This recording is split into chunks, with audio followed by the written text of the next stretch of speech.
తులారాశి వారికి 2025 ఫిబ్రవరి మాసంలో ఏ గ్రహాలు అనుకూలంగా ఉన్నాయి చూసుకుంటే, ప్రత్యేకించి ఈ గురు కుజుల యొక్క స్థితి, అంటే గురువు వక్రగతి వదిలిపెట్టడం, కుజుడు వక్రగతి వదిలిపెట్టడం, లేదా కుజుని యొక్క స్థితి వల్ల కలిగే ప్రయోజనం ఏమీ లేదు.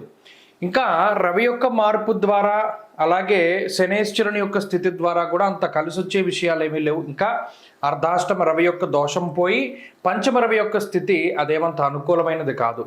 షష్ఠ స్థానమందు రాహు శుక్రులు ఉన్నారు. శుక్రుడి వల్ల కూడా భృగు షట్కము అనేటువంటి దోషమే వస్తుంది, కానీ శుక్రుడి వల్ల ఉపయోగత లేదు.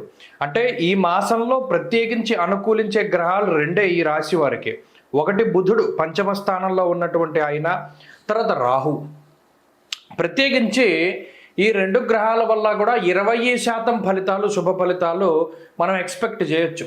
ప్రత్యేకించి రాహు వల్ల వచ్చేటువంటి ఫలితం, అలాగే బుధుని వల్ల వచ్చేటువంటి ఫలితం ఒక 20 నుండి 30% వరకు శుభ ఫలితాలని మనం ఆశించవచ్చు. అంటే పాస్ మార్క్ రాలా.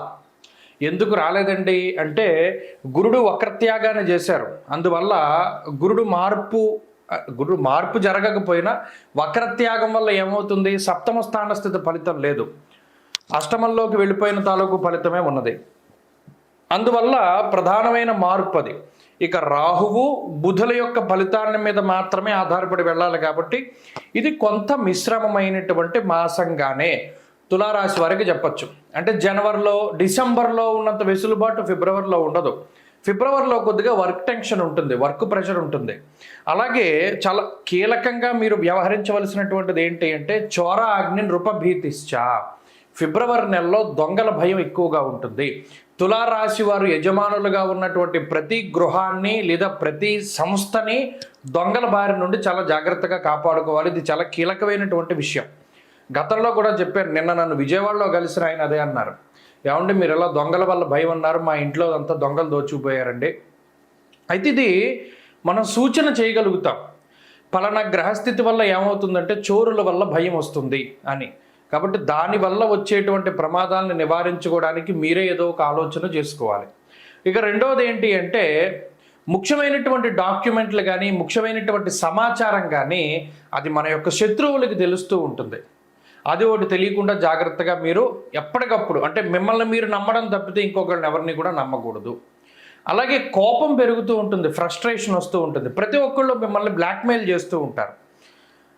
అది ఆ స్థితి చాలా ఇబ్బందికరంగా ఉంటుంది. మనం ఎవరికి చెప్పుకోలేము, అలాని మనం ఈ బ్లాక్మెయిల్స్ నుండి బయటపడలేము అనేటువంటి విధానంలో ఉంటుంది ఈ గ్రహస్థితి.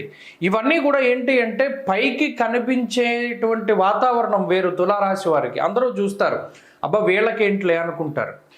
లోపల వాళ్ళు ఇటువంటి సమస్యలను ఎదుర్కొంటూ ఉంటారు. ఇప్పటివరకు మనం కష్టపడి సంపాదించింది ఎలా దాచుకోవాలి, లేదా పలానా వాడు మనల్ని బ్లాక్మెయిల్ చేస్తున్నాడు, మనం ఎలా బయటపడాలి, లేదా మనం ఒక స్త్రీ వల్ల ఒక సమస్య వచ్చింది, దాని నుండి ఎలా బయటపడాలి, తెలుసో తెలియకో గతంలో మనం ఈ పని చేసాం కదా, అది ఇప్పుడు మనకి చుట్టుకోబోతోంది, ఇది ఎలా బయటపడాలి, ఇలా అనేక రకాలైనటువంటి సందిగ్ధతలు ఉంటాయి. ఇవి జనవరి నుండి ఉంటాయి, ఫిబ్రవరిలో ఎక్కువగా కనబడతాయి. ఆ పరిస్థితులపై ఎక్కువగా ఫోకస్ పెట్టాలి తులారాశి వారు. అలాగే తులారాశి వారికి ఈ మాసంలో ఏమవుతుంది అంటే, ప్రత్యేకించి పంచమంలో రవి ఉన్నప్పుడు వచ్చే ఆలోచనలు కూడా రావు. రవిశనులు ఎప్పుడైతే కలిసి ఉంటారో మీకు వచ్చే ప్రతి ఆలోచన 1-2 సార్లు ఫిల్టర్ చేసుకోవాలి. ఎందుకంటే మనం పాడైపోయే ఆలోచనలే ప్రధానంగా వస్తాయి. కాబట్టి ఈ ఆలోచనల పరంపరను కూడా నిశితంగా పరిశీలన చేయాలి. ఏది పడితే ఆ నిర్ణయాలను వెంటనే అమలు చేయకూడదు. 1-2 సార్లు సెకండ్ ఒపీనియన్ అన్నది ఖచ్చితంగా ముఖ్యం. అది ఆరోగ్యంలోనైనా, ఆర్థిక వ్యవస్థలోనైనా, దేనిలోనైనా సెకండ్ ఒపీనియన్ అనేది చాలా ఇంపార్టెంట్ తులారాశి వారికి. కాబట్టి ఆ విషయాన్ని దృష్టిలో పెట్టుకోండి. ఇంకోటి ఏంటంటే, బద్ధకం ఎక్కువగా ఉంటుంది ఈ నెలంతా కూడా. అదొకటి, కొంత వాయిదా పద్ధతుల ద్వారా ముందుకు వెళుతూ ఉంటారు. ఈ విషయాలన్నీ కూడా ఈ మాసంలో జరుగుతాయి. కాబట్టి ఈ గ్రహస్థితి వల్ల కొంత జాగ్రత్త పడండి. ప్రత్యేకించి సూర్యారాధనే ప్రధానంగా చేయండి. ప్రతి ఆదివారం నాడు సూర్యోపాసన చేయండి. ప్రతినిత్యము ఆదిత్య హృదయ పారాయణ చేయండి. క్రమం తప్పకుండా దక్షిణామూర్తి స్తోత్రాన్ని పారాయణ చేయడం ద్వారా కూడా తులారాశి వారికి ఈ పరిస్థితి నుండి బయటపడడానికి అవకాశం ఉంటుంది. స్వస్తి.